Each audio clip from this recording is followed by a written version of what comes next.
vanished from radar screens, and moments later, a fireball lit up the mountains of eastern Georgia. Witnesses in the Sinaghi region described hearing a loud, tearing sound, followed by a blinding flash in the sky. At first, many thought it was a thunderclap or an explosion from a nearby construction site, but when debris began raining down and a thick column of black smoke rose from the ground, it became clear that something terrible had happened. Local shepherds rushed to the site, and what they saw left them speechless. Fragments of a massive military aircraft scattered across a hillside, fires still burning in several places, and pieces of metal twisted beyond recognition. Emergency services from Georgia were the first to arrive. They immediately contacted Turkish authorities and NATO command posts, confirming that a Turkish military aircraft had crashed inside Georgian territory. There were no survivors. All 20 people on board were killed instantly. Within hours, the Turkish Ministry of Defense confirmed the loss and declared a national day of mourning. President Recep Tayyip Erdogan issued a statement calling the fallen crew heroes of the nation, and vowed that the cause of the crash would be investigated with full transparency. The aircraft involved was a Lockheed C-130B Hercules, a four-engine turboprop transport plane built by the American company Lockheed Martin. The C-130 is widely regarded as one of the most reliable and durable aircraft ever produced. It has been in service since the 1950s and used by more than 70 countries around the world for cargo transport, troop deployment, and humanitarian aid missions. Turkey's Air Force has operated the C-130 since the late 1960s, and though the aircraft are old, they have undergone several rounds of modernization. Yet age always leaves its mark, and with each year of heavy use, the stress on the airframes increases. That fact is now at the center of a growing mystery. Initial radar data shows that the Turkish aircraft was flying smoothly at an altitude of about 22,000 feet when it suddenly began to lose altitude rapidly. The crew did not issue any distress call or mayday signal. Georgian air traffic controllers reported that the plane simply disappeared from their screens in less than a minute. Satellite imagery later confirmed that the aircraft broke apart in midair before hitting the ground. That detail has puzzled investigators and fueled speculation about what could have gone wrong. Was it a catastrophic mechanical failure, an engine explosion, a structural breakup caused by metal fatigue? Or could it have been an external factor, like a bird strike or even a collision with an unidentified drone? So far, no evidence of an attack has been found, and both Turkish and Georgian officials have publicly ruled out sabotage. But experts are not ruling anything out until the flight data recorders, the black boxes, reveal the final moments of the flight. Within 24 hours, Turkish military teams arrived at the crash site, supported by Georgian rescue units and NATO specialists. They secured the area, collected debris, and recovered the black boxes, which were sent to Ankara for analysis. The first recordings confirmed that there was no explosion before the aircraft began to fall. The cockpit voice recorder captured only the sound of alarms and the pilots shouting technical commands as they struggled to regain control. Then came silence. That evidence points toward a sudden and uncontrollable technical failure, possibly related to the tail or wing structure. Aviation engineers have noted that the C-130's wing box structure, which connects the wings to the fuselage, is under immense stress during long service life. If corrosion or fatigue occurs in that section, it can cause a catastrophic midair breakup. Turkey's Defense Minister Yasir Güler ordered an immediate grounding of all C-130 aircraft in the Turkish Air Force fleet, pending a full safety inspection. This is not the first time such a measure has been taken. In the past, several nations have temporarily grounded aging C-130s after fatal accidents linked to structural fatigue. The U.S. Air Force did the same in 2018 after a crash in Savannah. Georgia killed 9 service members. For Turkey, the tragedy has struck deeply. The 20 victims were not just soldiers, they were trained flight engineers, pilots, and logistics officers who had served in peacekeeping and combat operations abroad. Their mission in Azerbaijan was part of a broader symbol of unity between the two nations. That unity is now strengthened by shared grief. Azerbaijan's President Ilham Aliyev declared solidarity with Turkey, and Georgian officials offered full cooperation in the investigation.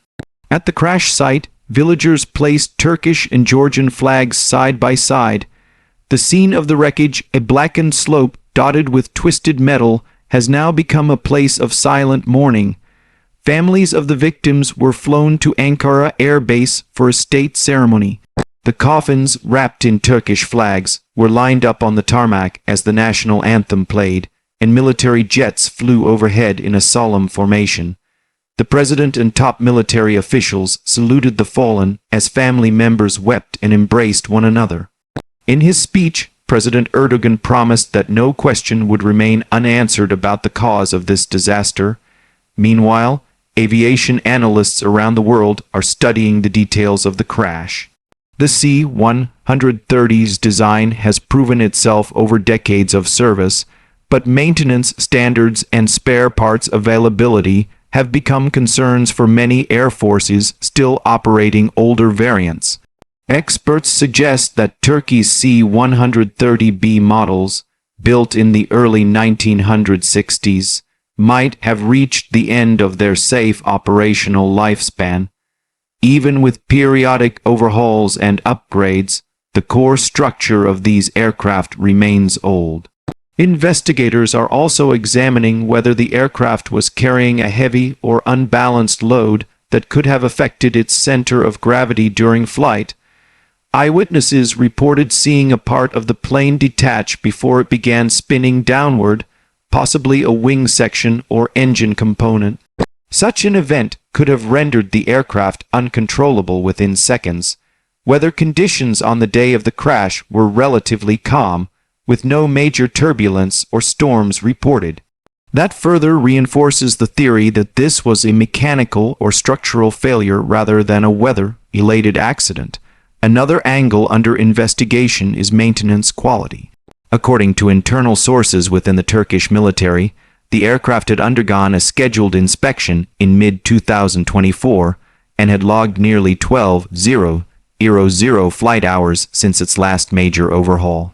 While the inspection record did not indicate any critical problems, post-crash analysis might reveal hidden metal fatigue or corrosion that went unnoticed. The tragedy has also drawn international attention because the C-130 was returning from a region that has been strategically sensitive. Turkey and Azerbaijan maintain close military cooperation, and the route of the flight passed near regions where Russian and Armenian radar systems operate.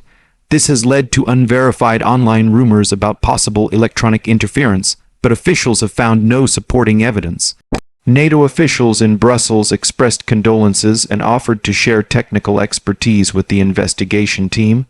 Lockheed Martin, the aircraft manufacturer, also announced it would provide structural engineers to assist with analyzing wreckage data. Within days of the crash, online videos taken by villagers showed flaming debris tumbling through the sky, confirming that the aircraft disintegrated before impact. The scale of destruction was immense. Large parts of the fuselage were completely shattered, suggesting the breakup occurred at high altitude. By the third day, 19 of the 20 bodies were recovered and transported to Turkey. One crew member remains missing, presumed dead. The funerals were held with full military honors, flags flew at half-mast across the country, and thousands attended memorial services. In cities like Ankara, Istanbul, and Izmir, people gathered to pay their respects, lighting candles and holding banners that read "Rest in peace, our heroes." The crash has reignited debates about Turkey's aging military fleet and its dependence on older Western aircraft. Military analysts are urging the government to accelerate modernization programs, and replace outdated models with newer platforms like the Airbus A400M or locally produced Turkish aerospace Aksunger. Defense Minister Güler has promised a full review of the Air Force's logistics and maintenance systems.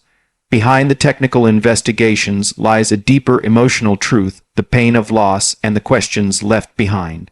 Families are demanding answers, not just condolences.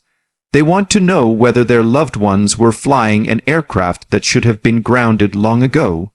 In Ankara's military cemetery, one grieving mother was heard saying, "They gave their lives serving their country, but who will answer for why they died this way?" It is a question that echoes through the corridors of power and across the barracks of the Turkish Air Force. Each new revelation about the crash brings both clarity and sorrow. Preliminary analysis of the black box data, according to sources close to the investigation, indicates that one of the left engines experienced a sudden power surge followed by structural vibration. Seconds later, flight control systems recorded abnormal readings from the tail assembly, suggesting that a structural failure propagated from the engine mount to the fuselage. In simple terms, the plane may have literally torn itself apart in midair. This kind of failure is rare but not unheard of in older aircraft subjected to long service under heavy operational conditions. If confirmed, it would mean that the crew had almost no chance to save the aircraft. The final seconds of the cockpit recording reportedly capture the pilot's calm but desperate words, "Losing control, God help us, and then nothing." The investigation will take months to conclude, and its findings may have serious consequences for Turkey's military aviation program. But one thing is already certain: the crash of the Turkish C-130 in Georgia will be remembered as one of the deadliest and most haunting tragedies in modern Turkish Air Force history. It is a reminder that even the most trusted machines can fail, that experience does not always overcome fate, and that the skies, though vast and beautiful, remain unforgiving when something goes terribly wrong. The black smoke that rose over the Georgian hills that day carried with it 20 souls, 20 stories, and a nation's grief, a silent testament to the cost of service, the fragility of life, and the thin line that separates safety from disaster in the world of flight.